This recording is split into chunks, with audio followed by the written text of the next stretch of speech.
Students, আজকে তোমাদের নবম শ্রেণীর সেকেন্ড চ্যাপ্টারে একটা পার্ট রয়েছে কলা অর্থাৎ টিস্যু।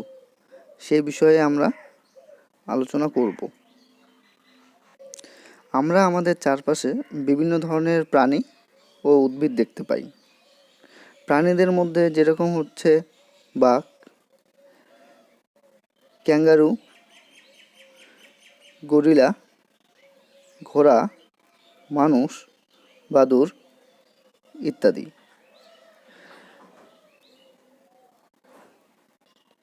এদের মধ্যে যদি আমরা মানুষ নিয়ে আলোচনা করি তাহলে আমরা দেখতে পাব যে মানবদেহ গঠিত হয়েছে বিভিন্ন ধরনের অঙ্গ দ্বারা। দেখো, মানবদেহ গঠিত হয়েছে বিভিন্ন ধরনের অঙ্গ দ্বারা। তাদের মধ্যে রয়েছে যেমন ফুসফুস, হৃৎপিণ্ড, যকৃৎ, পাকস্থলী ইত্যাদি। মানবদেহ যে সমস্ত অঙ্গ দ্বারা গঠিত হয়েছে তাদের মধ্যে কতগুলি অঙ্গ কার্যগতভাবে একই রকম, মানে একই ধরনের কাজ করে। এই ধরনের কতগুলি অঙ্গ মিলে তৈরি করেছে এক একটা তন্ত্র। কীরকম? যেমন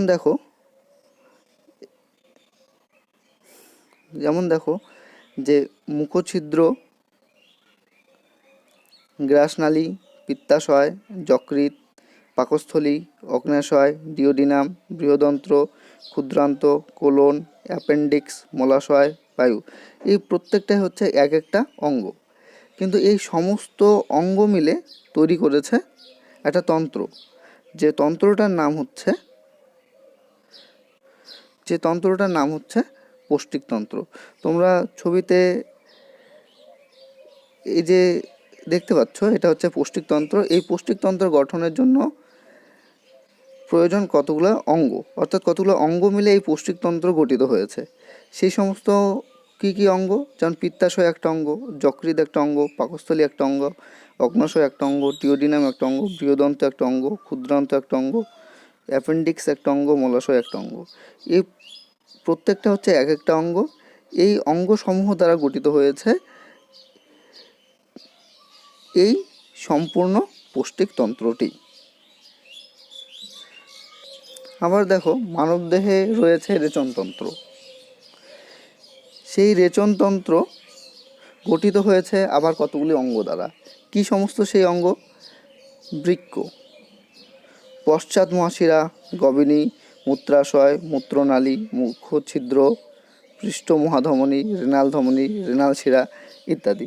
এই সমস্ত অঙ্গের সমন্বয়ে গঠিত হয়েছে মানবদেহের রেচনতন্ত্র। এছাড়াও মানবদেহে বিভিন্ন ধরনের তন্ত্র রয়েছে, যেরকম সংবহনতন্ত্র, জননতন্ত্র, শ্বসনতন্ত্র ইত্যাদি। তাহলে আমরা বুঝতে পারলাম মানবদেহ গঠিত হয় কতগুলি তন্ত্রের সমন্বয়। তাহলে দেখো, মানবদেহ গঠিত হয়েছে কতগুলি তন্ত্রের সমন্বয়। কীরকম? পৌষ্টিকতন্ত্র, রেচনতন্ত্র, সংবহনতন্ত্র,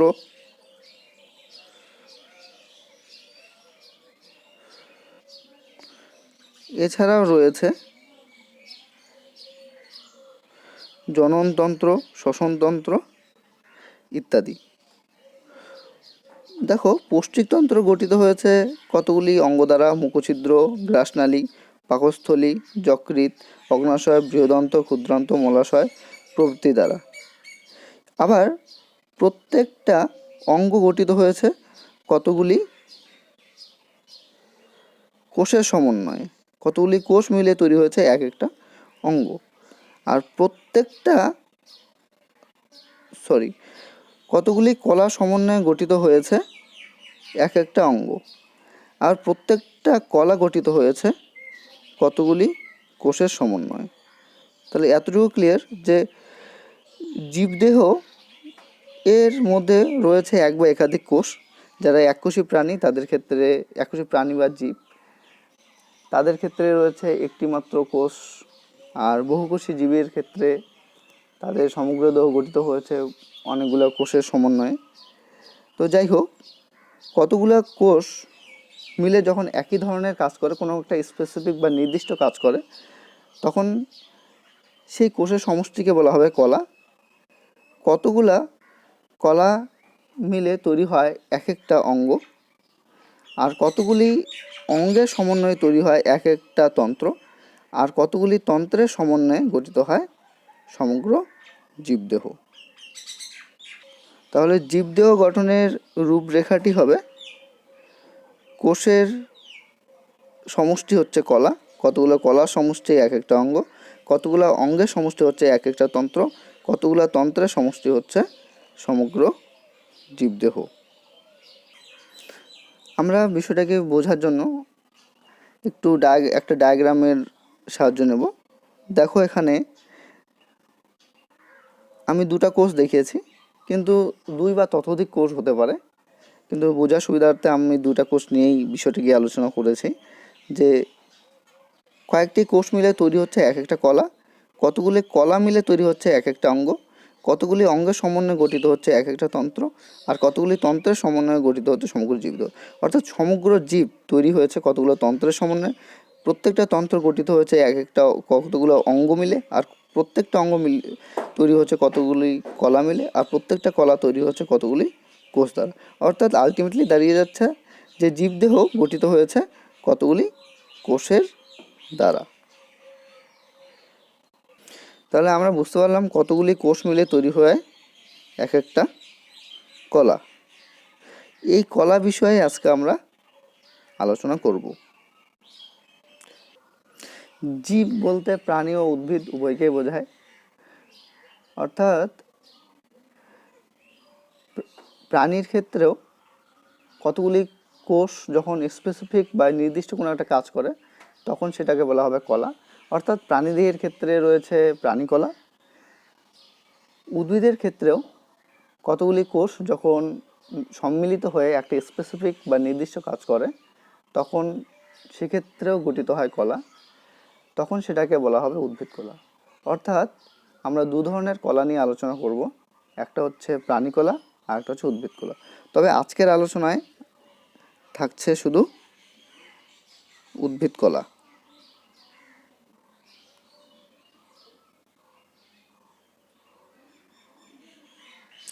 এখানে একটি কলার ডায়াগ্রাম দেখানো হয়েছে।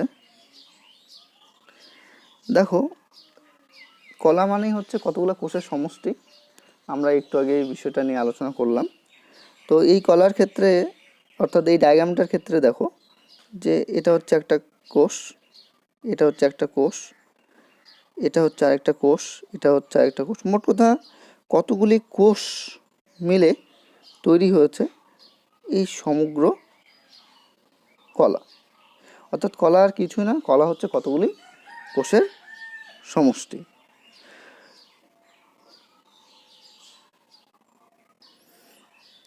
দেখো, এই কলার ক্ষেত্রে প্রত্যেকটা কোষ আকৃতিগত দিক থেকে প্রায় গোলাকার। অর্থাৎ আকৃতিগত দিক থেকে প্রত্যেকটা কোষ গোলাকৃতি।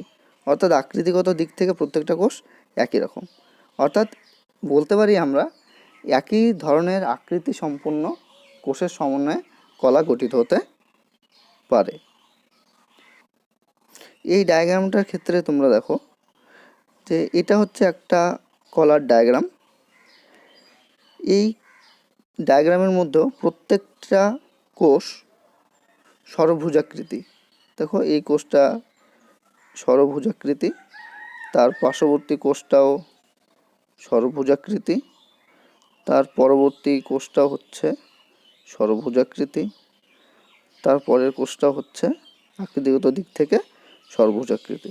অর্থাৎ এই যে কলা গঠিত হয়েছে সেটা ষড়ভুজাকৃতি সম্পূর্ণ কতগুলি কোষের সমন্বয়ে গঠিত হয়েছে। অর্থাৎ আমরা বলতে পারি কলা সম আকৃতি সম্পন্ন কোষের সমন্বয়ে গঠিত হতে পারে।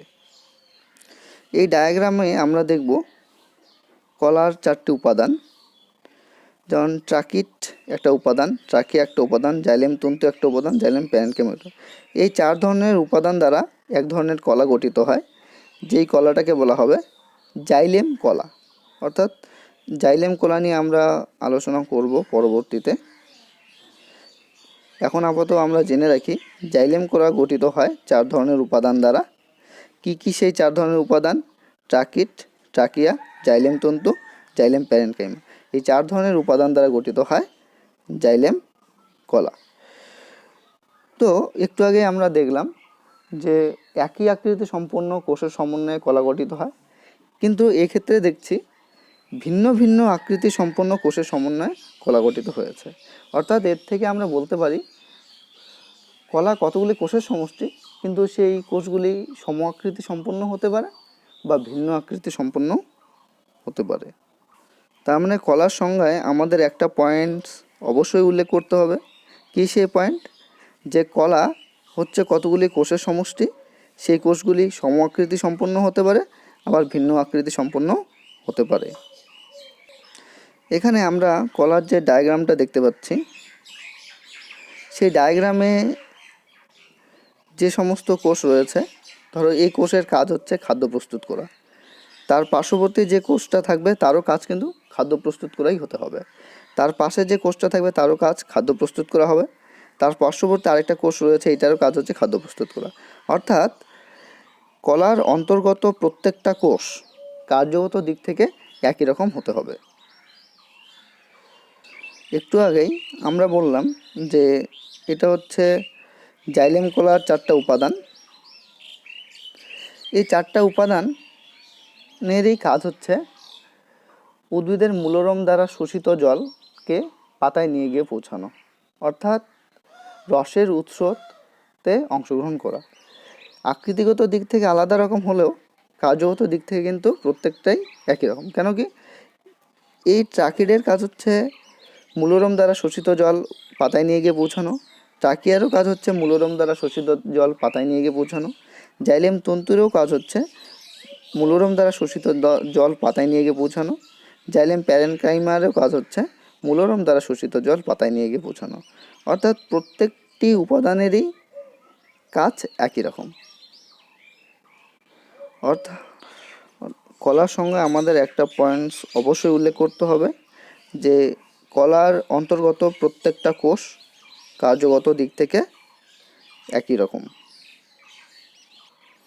কলার সংজ্ঞা দিতে গেলে আমাদের আরেকটা পয়েন্ট অবশ্যই উল্লেখ করতে হবে যে কোনো একটা কলা গঠিত হয় কতগুলো কোষের সমন্বয়ে, কিন্তু প্রত্যেকটা কোষ মানে কোনো একটা কলার অন্তর্গত প্রত্যেকটা কোষ উৎপত্তিগত দিক থেকে একই রকম হবে।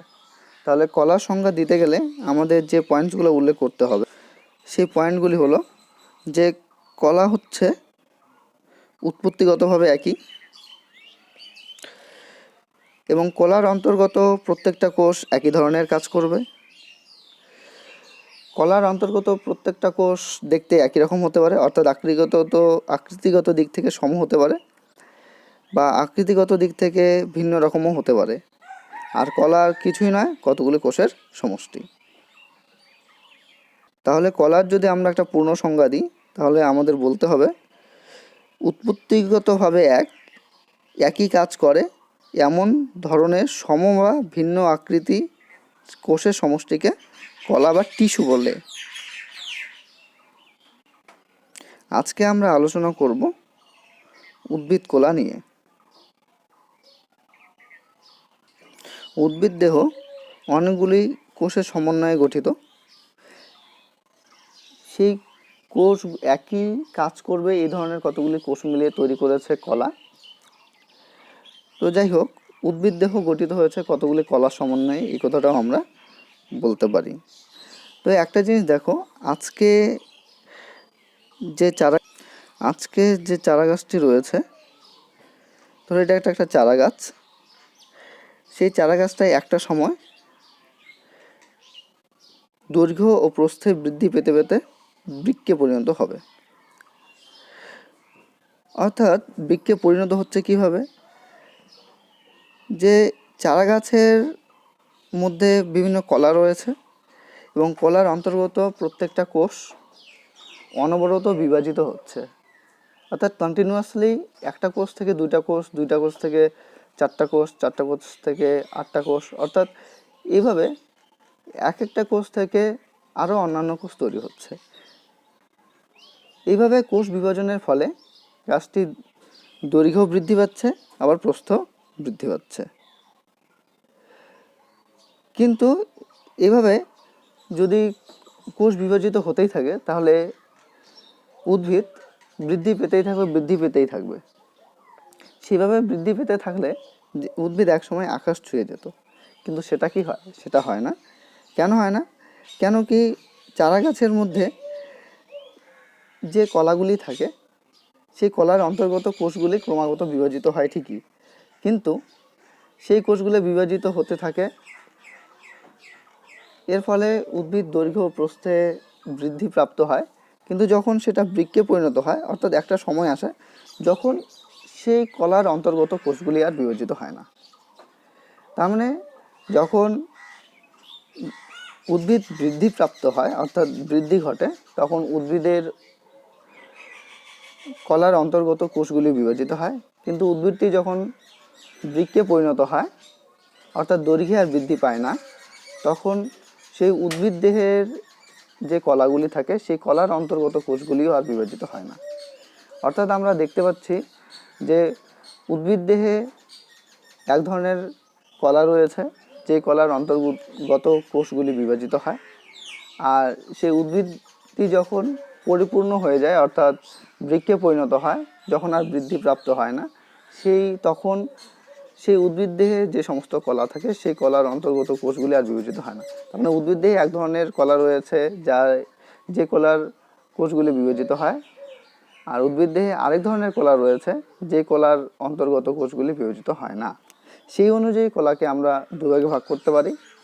যে কলার কোষগুলো বিভাজিত হবে সেই কলাকে আমরা বলবো ভাজক কলা, আর উদ্ভিদ দেহে যে কলার অন্তর্গত কোষগুলি বিভাজিত হবে না তাদেরকে আমরা বলবো স্থায়ী কলা। তাহলে উদ্ভিদ দেহে যে সমস্ত কলার অন্তর্গত কোষগুলি বিভাজিত হবে সেই কলাকে আমরা বলবো ভাজক কলা, আর উদ্ভিদ কলার মধ্যে যে কলার অন্তর্গত কোষগুলি বিভাজিত হবে না তাদেরকে আমরা বলবো স্থায়ী কলা। তো প্রথমে আমরা ভাজক কলা নিয়ে আলোচনা করব।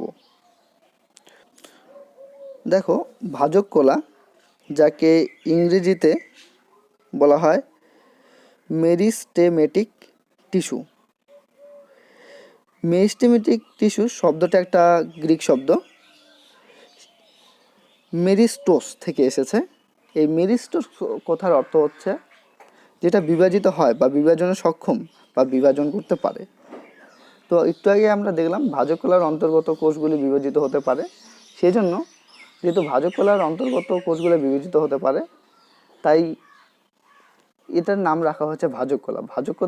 ভাজক কলা মানে হচ্ছে মেরিস্টেমেটিক টিস্যু, যে শব্দটা গ্রিক শব্দ মেরিস্টোস থেকে আসছে, আর মেরিস্টোস শব্দের অর্থ হচ্ছে বিভাজনে সক্ষম বা বিভাজন করতে পারে।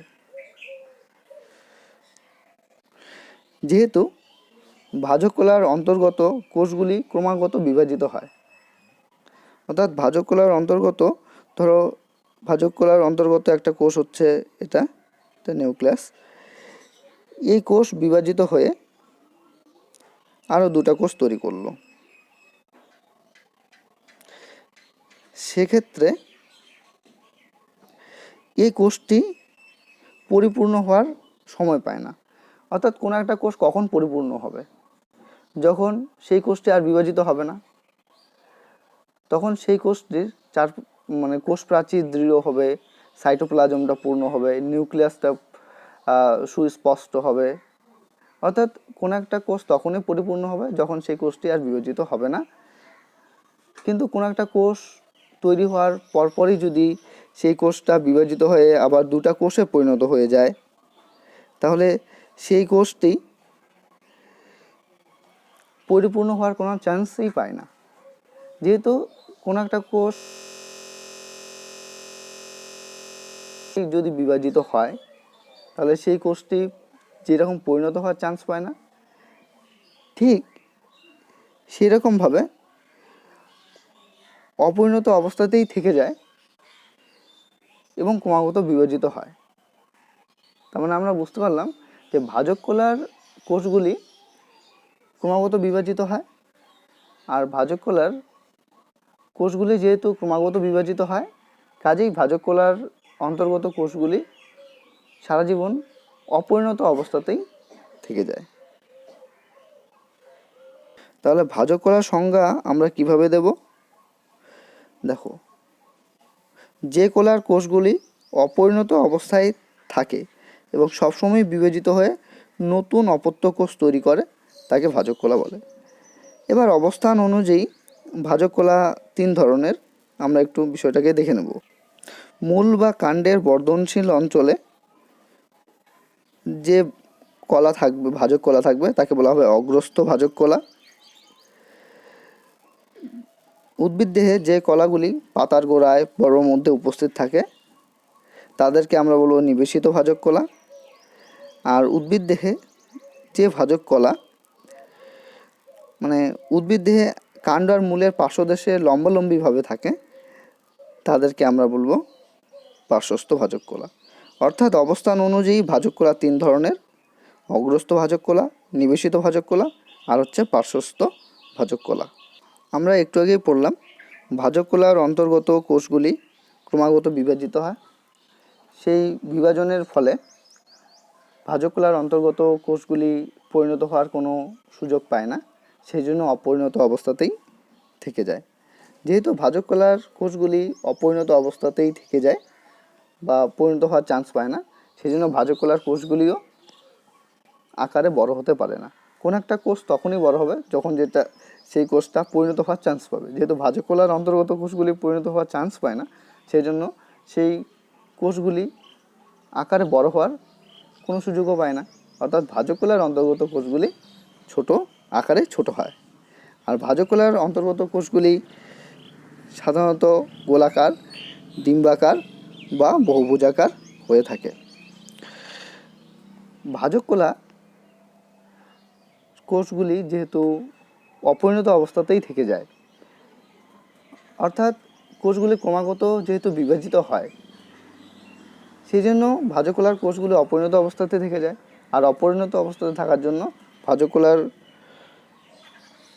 অন্তর্গত যে কোষ, সেই কোষের কোষ প্রাচীর কখনোই মোটা বা পুরু হতে পারে না। সেই কোষ প্রাচীর খুব পাতলা হয়ে থাকে। এবং যেহেতু একটা ভাজক কলা থেকে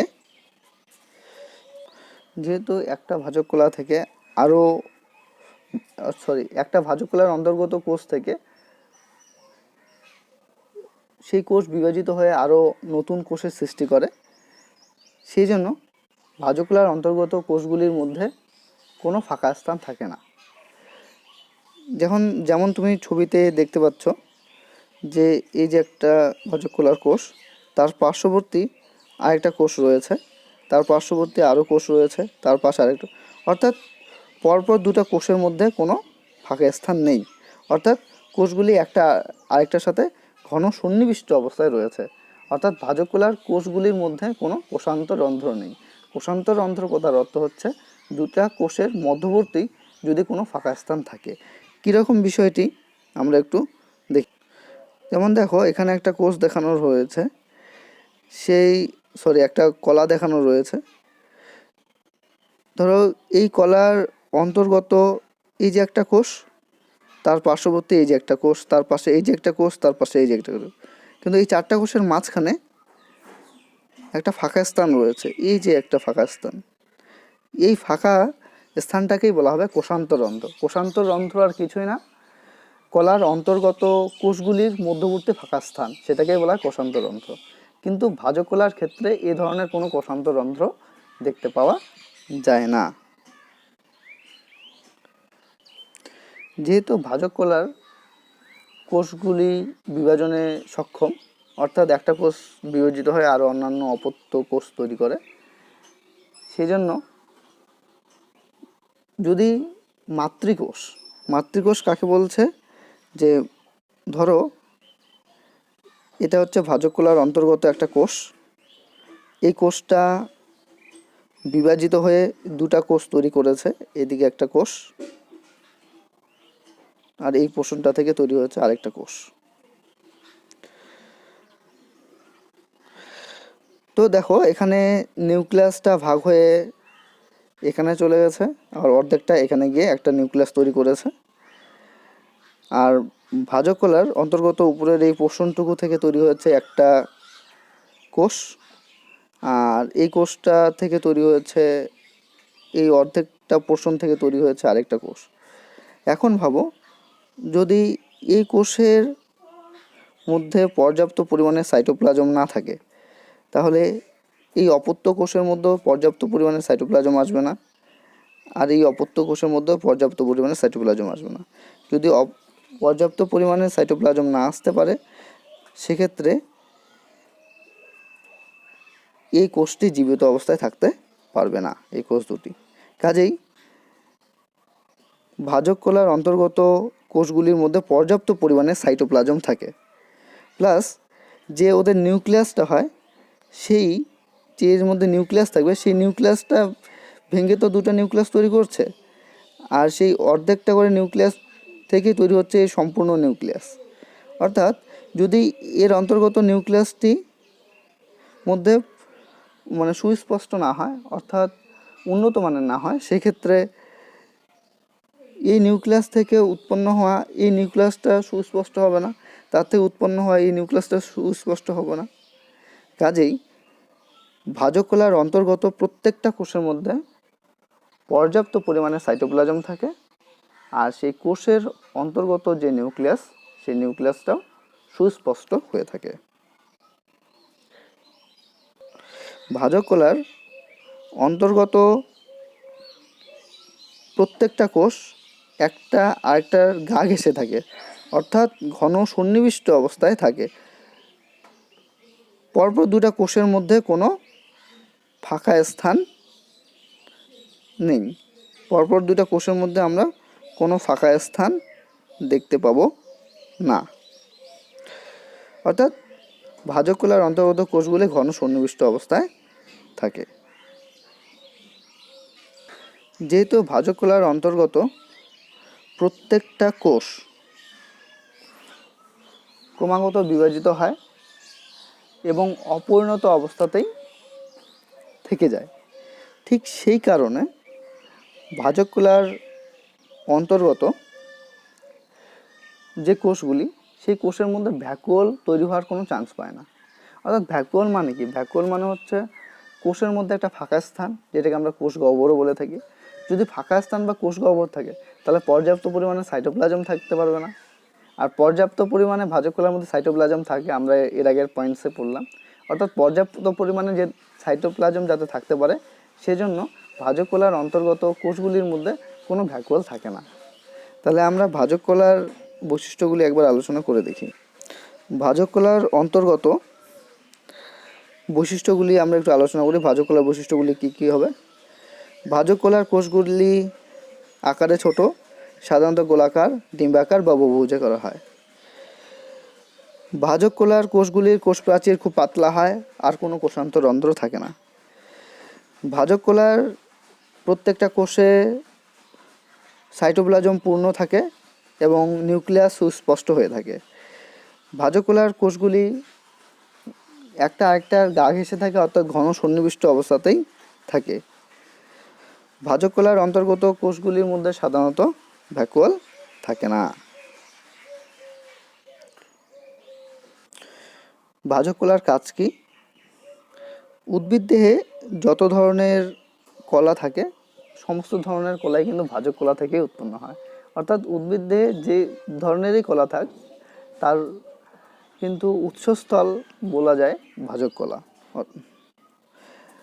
ভাজক কলা থেকেই, ভাজক কলার অন্তর্গত কোষগুলি বিভাজিত হয়েই নতুন অপত্য কোষ তৈরি করে, এবং সেই নতুন অপত্য কোষ তৈরি করার জন্যই উদ্ভিদ দৈর্ঘ্যে প্লাস প্রস্থে বৃদ্ধিপ্রাপ্ত হয়। ভাজক কলার দ্বারাই উদ্ভিদ দেহে নতুন পাতা, নতুন পাতা, মূল ও কাণ্ডের শাখা, ফলমূল ইত্যাদি তৈরি হয়ে থাকে। তো আজকের আলোচনায় আমরা ভাজক কলাই আলোচনা করলাম। পরের দিন আমরা আলোচনা করব স্থায়ী কলা।